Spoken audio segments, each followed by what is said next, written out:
Bobby, si Darren Bobby. Tila nakabibingi ang mga panunukso kay Harvard. Ito ang nagtulak sa kanya upang ibahin ang tinatahak na tadhana na balang araw tatanggapin siya ng mga tao. Sa kolehiyo, naisakatuparan ni Harvard ang mga plano niya sa buhay. Ito ay maging sikat sa mga kaklase, lalong-lalo na sa mga kababaihan. I think that's what the world wants to hear. No? It's something that we get satisfaction from. Sikat ka kasi hindi ko kaya yung ginagawa mo, ikaw kaya mo, ang galing mo naman. So that's what I was looking for. At the same time, wala nang talaga akong magawa. Bagamat mayamang pamilya ang pinanggalingan niya, ginusto pa rin niyang makalikha ng sarili niyang pinaghirapan. Sinubok niyang pasukin ang mundo ng investments. Mas naging aktibo pa sa ganitong negosyo si Harvard nang makatapos na siya ng pag-aaral. Mayaman, magandang lalaki, wala nang hahanapin pa kay Harvard. Kaliwat kanan ng mga babaeng nagnanais siyang makilala. Kung noon ay mahiyain siya, ngayon ay puno na ng lakas ng loob. Out of amusement sometimes or out of boredom, you get to juggle multiple ones at the same time. Just because you're not really doing anything, or just because you find satisfaction in doing this. Ginawang pastime ni Harvard ang mga babae. Di alintana ang damdamin nila. Kung minsan pinagsasabay ang mga ito, pero ang hindi niya alam, may hangganan din ang paglalaro. Nakilala ni Harvard ang isang babaeng nagpatibok ng kanyang puso. Ibinuhos niya ang kanyang oras at pera, makuha lamang ang pagtingin ng kinahuhumalingan. Pero hindi ito sineryoso ng babae.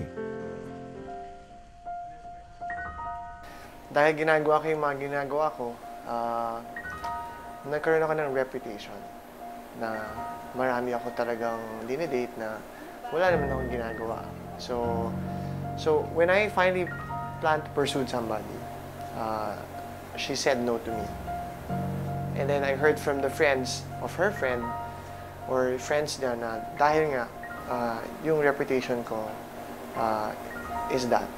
Sa kauna-unahang pagkakataon, naranasan ni Harvard ang mabasted ng babae.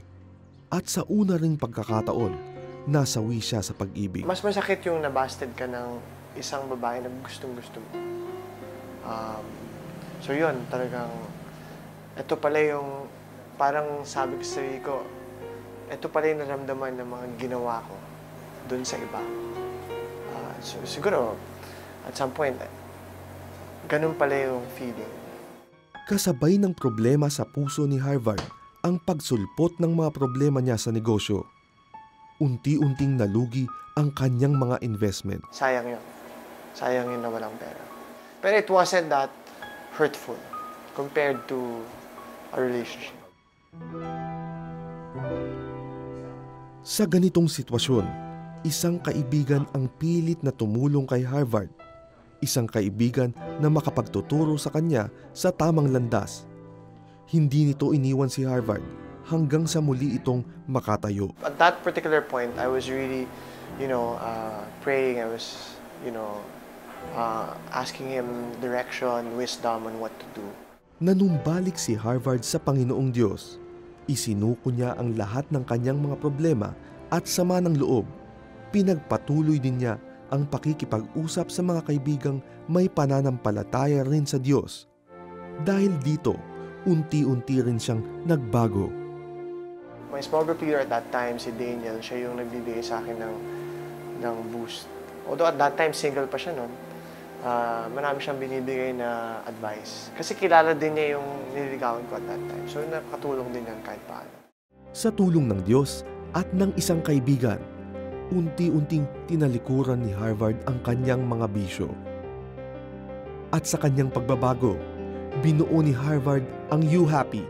Layo ng organisasyong ito ang makapagbigay ligaya sa mga mahihirap na bata. Isinusulong nito ang volunteerism upang mas marami ang maaabot na nangangailangan. The feeling that you have when you volunteer, di ba maganda yung feeling na parang fulfilled ka. it's a reward given to you by God because of the things that you've done. The feeling inside of you, knowing that you've done something right, and knowing that glorifies the Lord gives you a reward inside your heart that makes you feel good. Napatawad na ni Harvard ang lahat ng nakasakit sa kanya. Natuto na rin siya sa mga mapapait niyang karanasan. Layon lamang ng buhay ni Harvard ngayon ay ang mapapurihan ng Diyos na siyang bumuo ng kanyang pagkatao. So, kung dati gusto ko na bida ko when I have many girls, ngayon gusto ko, if people would remember me, they would remember me because I can give them an opportunity to reach out.